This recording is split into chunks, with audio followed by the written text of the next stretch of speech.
Hello दोस्तों, आज हम देखेंगे यूनिट्स एंड मेजरमेंट में जो अपना रिमेनिंग पार्ट बचा हुआ था।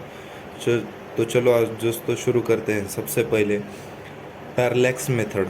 Large distance such as the distance of a planet और a star from the earth can not be measured directly with a meter scale, so a parallax method is used for it। ये देखिए दोस्तों, मैंने figure बनाई हुई है। Measurement of mass 1889 में platinum आयोडियम ये एलॉय लोगों को मिला। इससे लोग 1 किलोग्राम ये वेट मेजरमेंट करने लगे।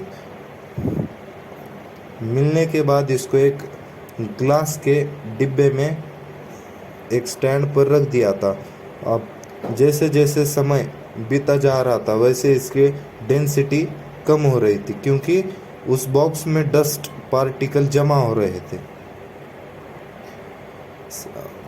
इसलिए उस टाइम में इसका यूज़ बंद हो गया। और सेकंड मेथड इसमें आ रही है इलेक्ट्रिसिटी। इलेक्ट्रिसिटी से तैयार होता है इलेक्ट्रोमैग्नेट। जैसे कि बड़े बड़े जो ऑब्जेक्ट होते हैं 1000 टन, इसको लिफ्ट करने के लिए इलेक्ट्रोमैग्नेटिक ये सब्सटेंस यूज़ किया जाता है, used to lift their big weighted object. तो लोगों ने विचार किया कि 1 किलो वेट उठाने के लिए कितना करंट यूज़ होगा। तो वैसे ही जैसे आज हम देखते हैं किराना दुकान में, देखते हैं कि वही मेथड आज यूज़ होती है। एटम, आयंस और molecules. Atom mass unit AMU। Carbon C12 के 12 आइसोटोप होते हैं, ये आप देख सकते हैं। Measurement of time. Time is a fundamental unit. Fundamental unit is second. उसका सिंबल होता है yes. Mean solar day. Mean solar day का मतलब होता है 12 नून टू 12 नून, उस टाइम यूज़ किया जाता था। 1 डे में होता है 24 आवर्स। 1 आवर में होता है 60 मिनट और 1 मिनट में होता है 60 सेकंड। 1 डे, एक दिन में कितने सेकंड होते हैं हम यहाँ पर देख सकते हैं 86,400 second.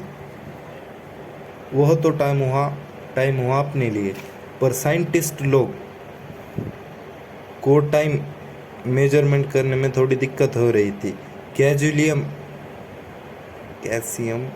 Calcium is a element. Calcium atomic vibration हो 1 सेकंड में होता है। देख सकते हैं आप vibration of radiation. Dimension and dimension analysis. The dimensions of a physical quantity are the powers to which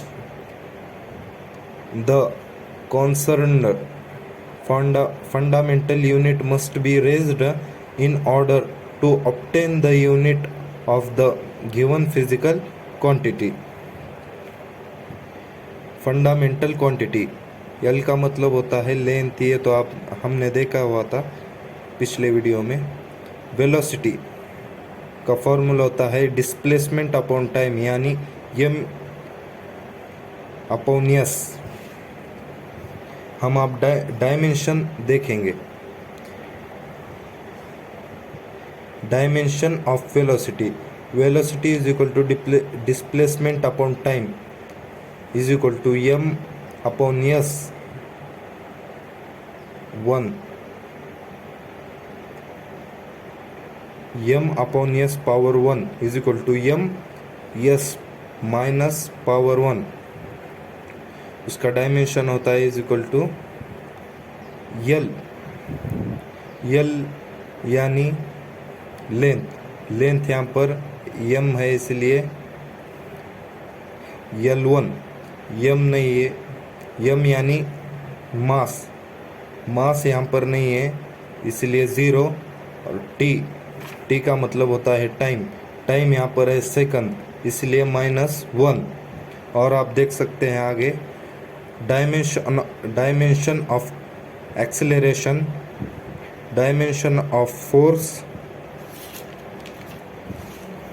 dimension of momentum, dimension of density, dimension of work, dimension of pressure, dimension of kinetic energy, dimension of impulse, dimension of charge. Uses of dimension: to check correctness of physical equation, relationship between physical quantity, conversion factor of physical quantity with system unit, to check the correctness of physical equation.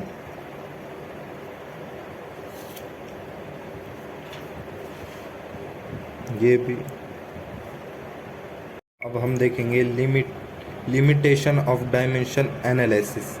The value of dimension constant can be obtained with the help of experiment only। दूसरा point है इसमें, dimensional analysis can not be used to derive relations involving trigonometry, exponential and logarithmic functions as their quantity are dimensionless। तीसरी method है, this method is not useful to constant of proportionality is not a dimensionless quantity।